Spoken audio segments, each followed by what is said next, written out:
믿음으로 산다는 것은 어떤 것일까요? 우리가 믿음으로 산다는 것은 마치 장거리 경주 마라톤과 비슷합니다. 시작하는 것도 중요하지만 더 중요한 것은 어떻게 끝을 맺느냐 하는 것입니다.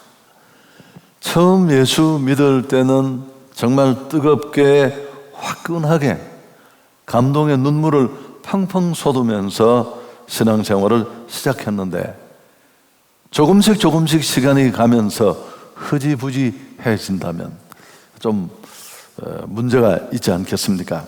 그렇지만 사도 바울의 고백처럼 그 인생의 마지막에서 나는 선한 싸움을 싸우고 달려갈 길을 마치고 믿음을 지켰다, 이런 고백을 할 수 있다면 얼마나 좋을까요? 어떻게 평생을 믿음으로 살 수 있을까? 한순간이 아니라 우리 모두의 고민이기도 합니다. 오늘 그 비결, 또 어떻게 사는 것이 믿음으로 사는 것인가를 보여주는 한 인물이 오늘 소개됩니다. 에녹이죠. 에녹은 65세에 무두셀라를 낳고서야 아마 비로소 본격적으로 신앙생활을 시작한 것 같습니다. 그 이후에 그는 300년이라는 긴 시간을 믿음으로 살았습니다. 그리고 하나님은 그의 믿음의 삶을 기억하시고 그를 데려갔습니다. 죽음을 보지 않고 하늘로 옮겨진 성경에 딱 두 사람, 엘리야와 오늘 에녹입니다. 여러분, 에녹의 삶은 이게 전부가 아닙니다. 그의 이름은 믿음의 전당이라고 하는 히브리서 11장에 기록되었습니다. 믿음으로 에녹은 죽음을 보지 않고 옮겨졌으니 하나님이 그를 옮기심으로 다시 보이지 아니하였느니라. 그는 옮겨지기 전에 하나님을 기쁘시게 하는 자라 하는 증거를 받았느니라. 한 인생이 믿음으로 평생을 살았고, 사람의 인정이 아니라 하나님 앞에 넌 참 나를 기쁘시게 한 믿음이어서, 여러분 그렇게 기억되고 인정된다면 얼마나 행복하겠습니까?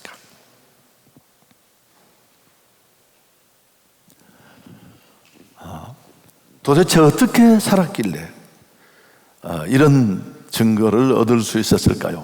21절, 22절을 우리가 같이 한번 읽었으면 좋겠습니다. 오늘 본문에서 제일 중요한 단락이니까요. 에녹은 65세에 무두셀라를 낳았고, 무두셀라를 낳은 후 300년을 하나님과 동행하며 자녀들을 낳았으며, 에녹은 65세에 무두셀라를 낳았고 무두셀라를 낳은 후 300년을 하나님과 동행하며 자녀를 낳았다. 에녹은 하나님과 동행했습니다. 그의 평생이 하나님 앞에 기쁜 삶으로, 기억되는 삶으로 인정을 받은 중요한 핵심이 여기 있는데요. 여러분, 동행이라는 게 뭘까요? 함께 하는 것입니다. 하나님 따로 나 따로가 아닙니다. 그렇게 마음대로 살다가 문제 생기면 비로소 교회 튀어나와서 담요 뒤집어 쓰고 한 끼 금식하면서 도와주세요, 살려주세요, 뭐 괜찮습니다. 그것도. 그러나 일상의 삶 속에서 하나님과 함께 하는 것이 동행입니다. 성도와 하나님과의 친밀한 교제, 인격적인 만남을 그렇게 표현한 겁니다.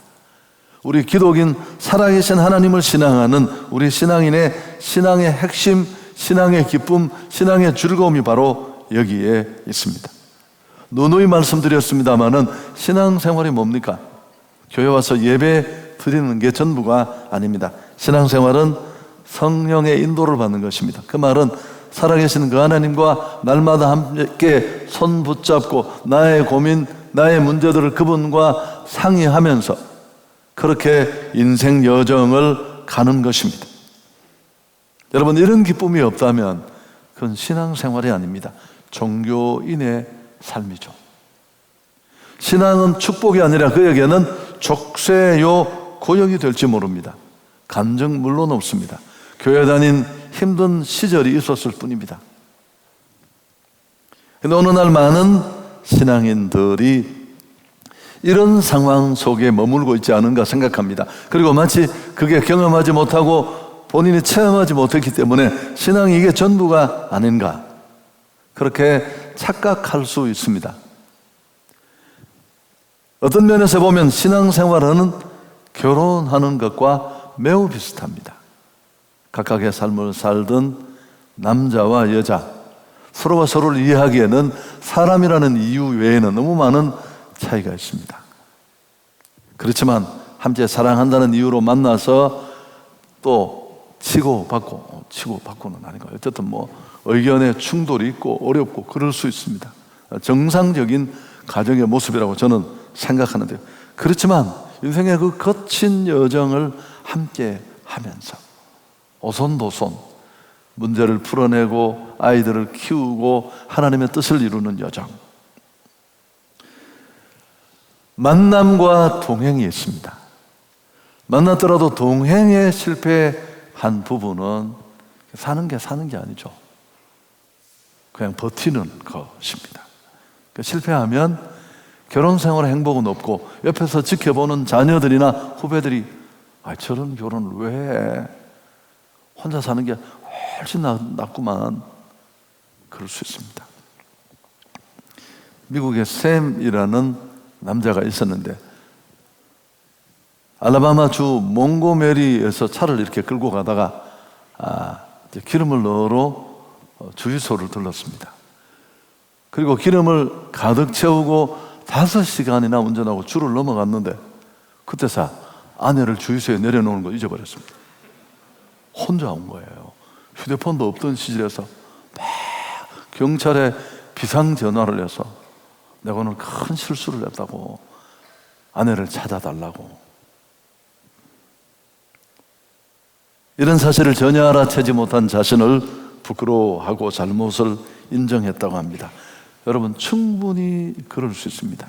이해할 수 없지만 하나님과 우리 관계가 그럴 수 있습니다. 이게 종교인의 삶이에요. 에녹은 300년이라는 세월을 한결같이 동행했습니다. 여러분, 그냥 사는 것과 동행하는 것은 완전히 다릅니다. 하나님과의 이 긴 시간의 한결같은 동행이 에녹을 향해 하나님이 너는 참 내가 기뻐하는 믿음이었어. 여러분, 절대 잊지 마십시오. 우리는 예수 믿는 사람들이 다음과 같은 몇 가지에 대해서 분명해야 됩니다. 첫째는 믿음이 확실해야 됩니다. 하나님을 신뢰하는 믿음이 요동하고 확실하지 않으면 끊임없이 흔들려요. 그럼 어떻게 될까요?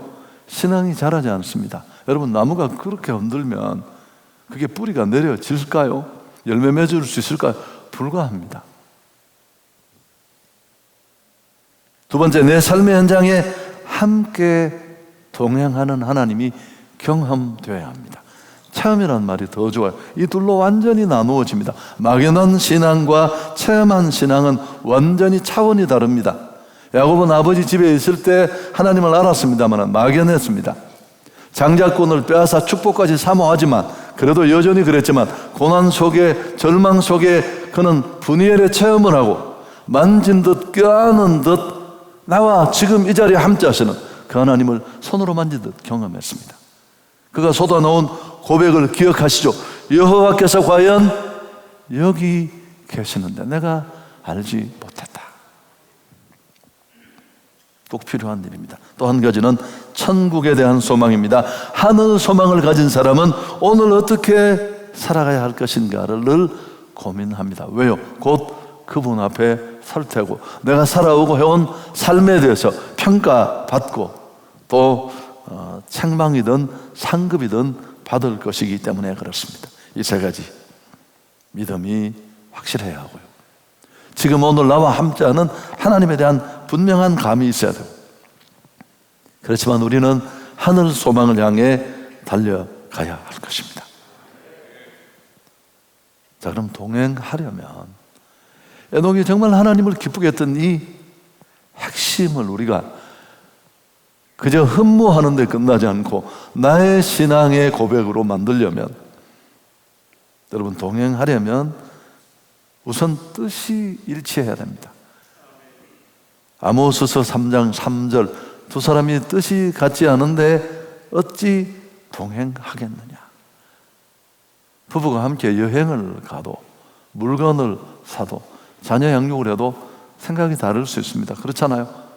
엄마가 아이를 바라보는 관점과 아빠가 아이를 보는 관점은 다를 수 있습니다. 그렇지만 그런 과정을 통해 대화하고 또 의견을 서로 조율하고, 그래서 방향을 잡고 일치하고, 그럼 함께 할 수 있습니다. 하나님과 우리의 여정도 그렇습니다. 여러분, 그분은 우리의 시중이 아닙니다. 알라딘 램프 속에 우리 부탁 들어주는 그런 분이 아닙니다. 언제나 우리는 내 뜻을 가지고 그분을 찾지만 깊은 기도 속에, 말씀 속에서 하나님의 뜻과 만나게 될 테고, 그 두 생각은 충돌하게 될 것입니다. 그때 꼭 일어나야 될 게 뭘까요? 내 뜻은 죽고 그분의 뜻이 살아나야 합니다. 왜? 우린 길을 몰라요. 우린 정말 좋은 게 뭔지를 몰라요. 오늘 좋았지만 내일 안 좋을 수 있습니다. 지금은 뭐야 이거 싶지만 살아보면 세상에 하나님이 어떻게 이렇게 잘 아실까? 뼈 깊이 나를 이해하셨네. 여러분, 그런 느낌이, 그런 기억이 많이 있잖아요. 그래서 겟셋만의 기도는 기도의 정석입니다. 육신을 지신 예수님이 이 잔을 피할 수 있다면 피하게 해주십시오. 그분의 요구도 말했지만 끝에 한마디를 다 하셨죠. 내 뜻대로 마시고 아버지 뜻대로 되기를 원합니다.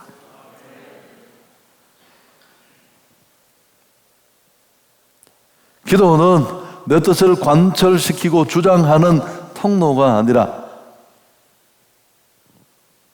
내 뜻을 찍어내고 그분의 뜻을 밝히 찾아가는, 조금은 길고 시간을 필요로 하는 그런 과정입니다. 여러분, 그리고 이런 하나님과 함께 하면서 그분의 뜻에 내 뜻을 굴복시키고 그래서 살아와서 유익한 축복들이 내 삶에 켜켜이 쌓일 때 우린 비로소 신앙생활의 클라이막스라고 할 수 있는 성령의 인도를 받는 수준까지 가요.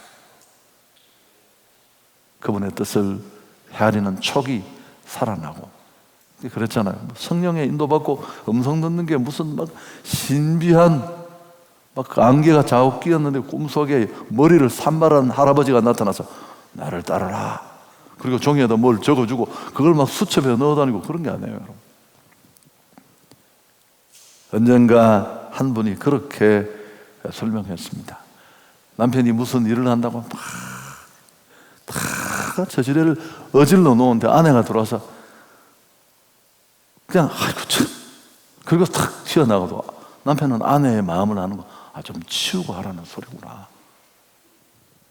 여러분, 그런 겁니다. 두 번째, 도덕적 동질성이 있어야 합니다. 하나님과 같은 그런 수준의 도덕적인 성품을 가져야 하는데, 레위기 11장 45절, 우리에게 구원의 은총을 주신 그분이 우리에게 기대하는 삶입니다. 같이 한번 읽을까요? 나는 너희의 하나님이 되려고 너희를 애굽 땅에서 인도하여 낸 여호와라. 내가 거룩하니 너희도 거룩할지어다. 여러분, 우상은 절대 이런 얘기 못합니다. 안 합니다. 우상신앙의 핵심이 뭐냐면 윤리성이 없습니다. 없어도 돼요. 왜? 존재하지 않으니까요. 관념 속에만 막연히 있으니까 그저 추억하면 됩니다. 그러나 살아계신 하나님은 살아계세요. 그리고 그분이 우리 하나님이 된 건 우리와 함께 하기 위해서입니다.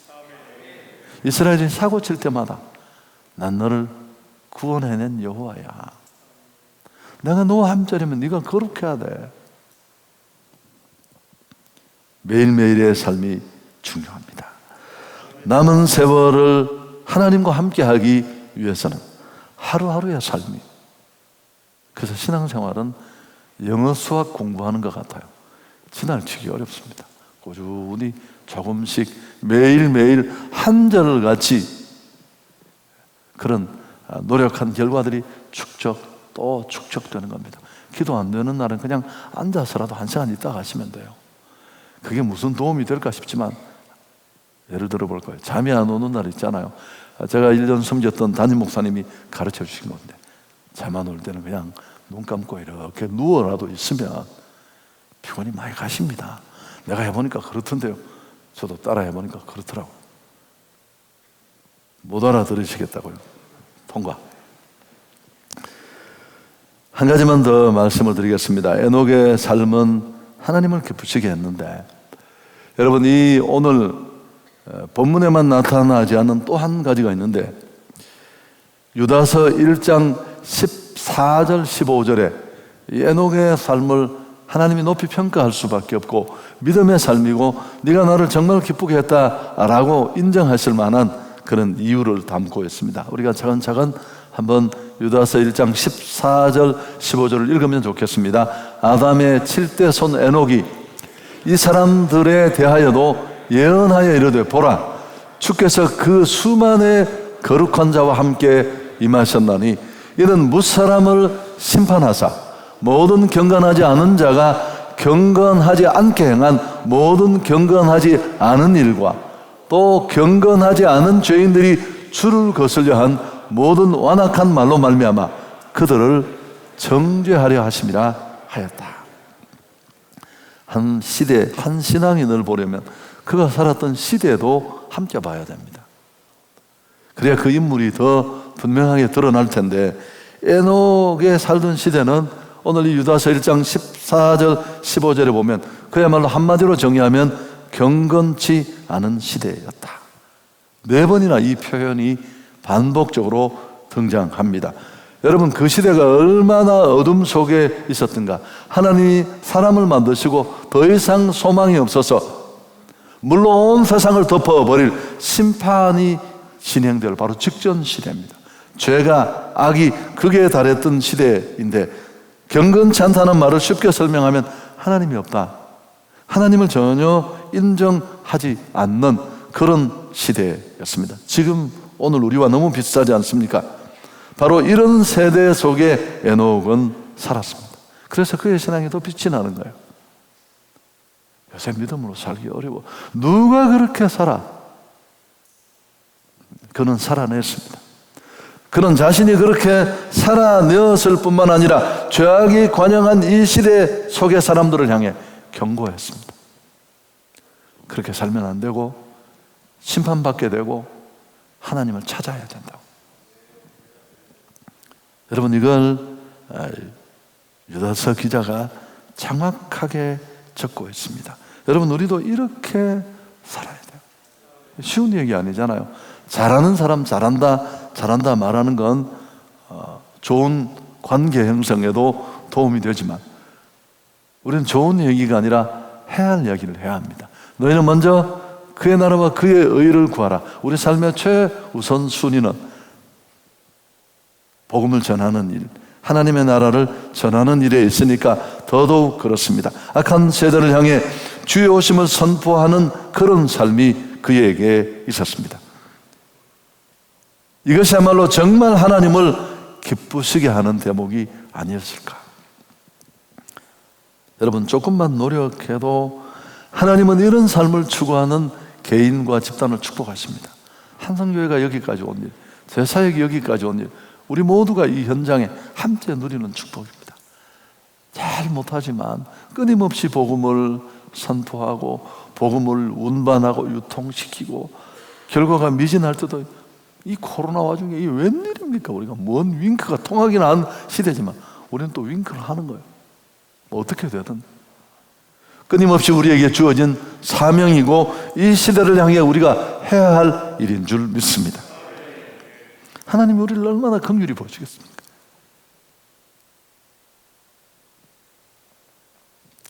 자기 하나 교회 오는 것도 상 받을 만한 일인가요? 근데 이 와중에 또 누군가를 살려내겠다고. 코로나보다 수천 배, 수만 배 더 치명적이잖아요. 100% 예외 없이 예수약을 복용하지 않은 자는 죽을 것입니다. 짧은 인생 지나가면 심판, 영멸, 돌이킬 수 없는 운명에 붙잡힐 텐데 기회 있을 때 우리는 이 일을 해야 할 줄 믿습니다. 누가복음 12장에 보면 세 가지 비유가 나옵니다. 제가 많이 이야기한 본문인데 제일 앞부분에 이런 양 비유, 두 번째는 이런 동전 비유, 그리고 이른바 탕자, 이런 아들 비유가 나오는데 비유는 제각각이지만 이 세 비유의 공통점은 하나예요. 한 메시지입니다. 잃어버린 한 영혼을 향한 하나님의 눈물, 그리고 그 잃어버린 영혼이 돌아왔을 때 하나님이 얼마나 행복해 하시고 기뻐하시는가. 얼마나 기뻤으면 목자가 잃어버린 양을 찾아 어깨에 메고 온다고 합니다. 그리고 얼마나 좋았으면 동전을 다시 찾았을 때 벗과 이웃을 모으고 함께 즐긴다고 9절에 말했습니다. 누가복음 12장 9절에. 그리고 돌아온 탕자, 가세를 다 휘청이게 한 그 배은망덕한 자식이지만 아버지는 한 번도 책임 묻지 않고 가락지 끼우고 입 맞추고 동네 사람 다 불러다가 파티를 열잖아요. 그냥 열을 뻑뻑 낼 만큼. 여러분, 이 비유가 보여주는 한절 같은 건 죽어가던 한 영혼이 하나님 앞으로 돌아왔을 때 그분이 얼마나 기뻐하시는가.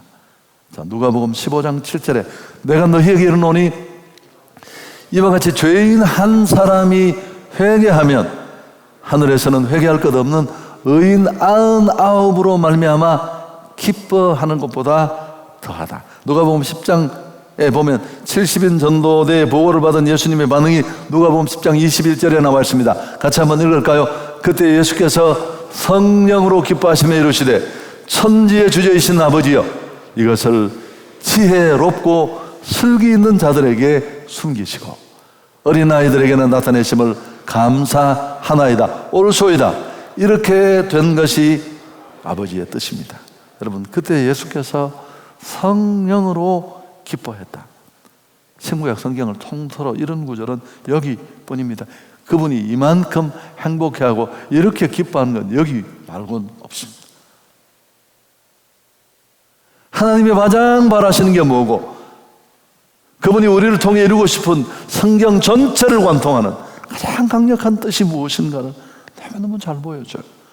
이게 확실하다면, 이게 분명하다면 우리는 형편을 되든 말든 상황이 그렇든 그렇지않든 해야 할 일인 줄 믿습니다. 저는 제 인생에 결정했고요, 제 목회에 결정했어요. 그렇게 하기로. 처음에는 코팅을 했어요. 여기에 붙여두었습니다. 지금도 여전히 제가 왔다 갔다 할 때가 많지만 복음을 전하면 교회에 온 성도들이 이 하나님의 기쁨으로 넘치게 됩니다. 미국의 밀러라는 분은 아스팔트 위의 낚시질이라는 책에서 이렇게 말했습니다. 우리 기독교인들을 보면 한평생 6,000번의 설교를 듣는다고 합니다. 그 이상. 그리고 8,000번 이상의 기도를 하고 22,000번 이상 찬송을 부른답니다. 근데 전도는 평균 10번 이상도 못하고 죽는데 한 사람이라도 교회로 이끄는 사람은 15%, 85%가 그냥 갑니다. 얼마나 우리가 사명과 멀어져 있는가를 잘 보여줍니다. 설교 정리하겠습니다. 에녹은 말세를 사는 성도의 전형이라고 볼 수 있습니다. 그렇게 어둡고 그렇게 엉망인 시대 속에서도, 세대 속에서도 신앙을 지키는 삶이 가능하구나. 하루 이틀이 아니라 긴 시간 어떤 세상의 악영향 속에서도 믿음을 이렇게 정금같이 가꾸고 키워갈 수 있겠구나. 그 소망을 우리에게 보여줍니다. 그런데 이 에녹의 생애는 크게 세 단계로 나누어, 첫 번째는 무드셀라를 낳기 전까지 65년입니다.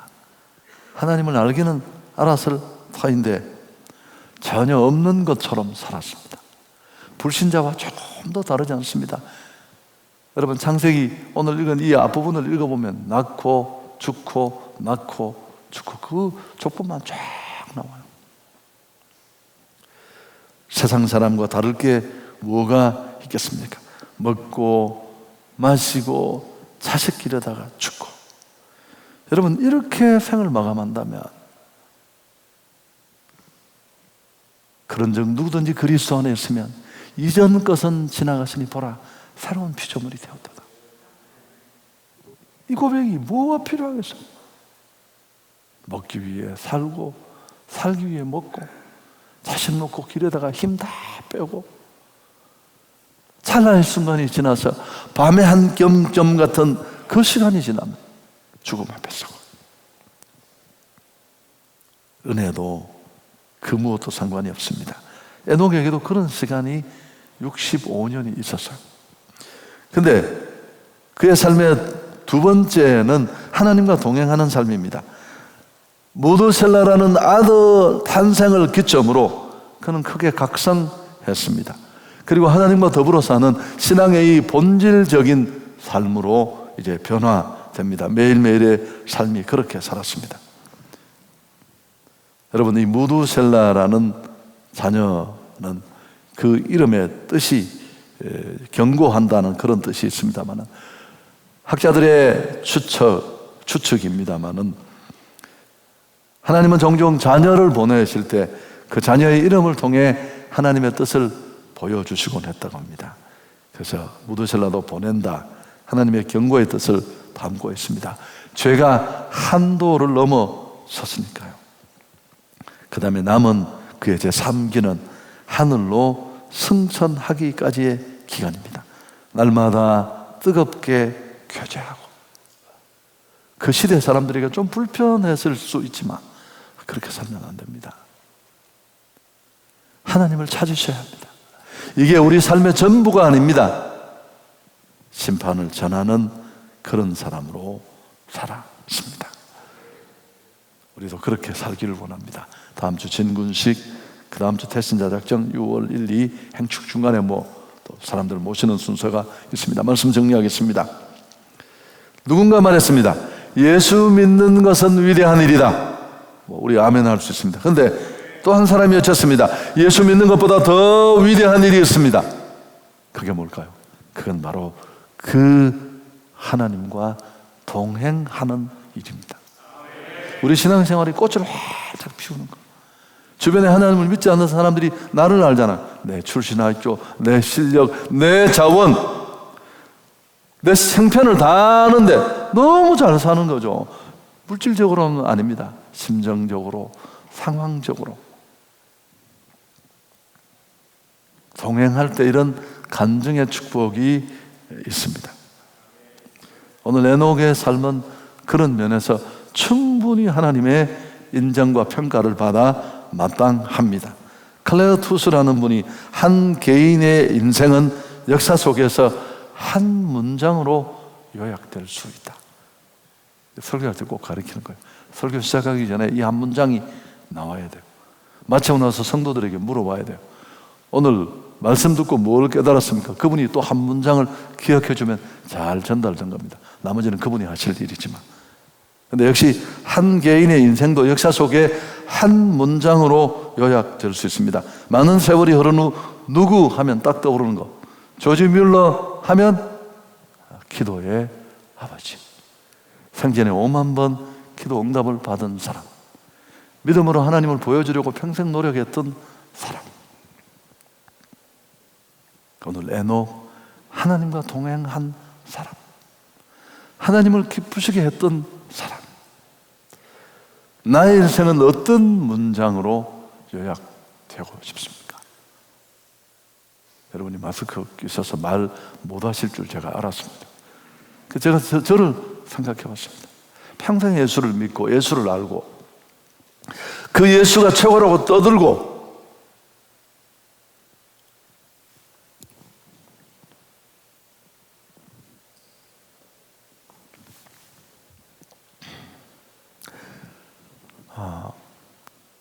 어떤 사람으로 기억되면 좋을까 생각을 해봤습니다.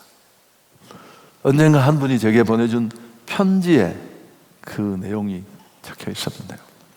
과거 교회 섬기던 교회 장로님이신데 그렇게 평가받고 싶습니다.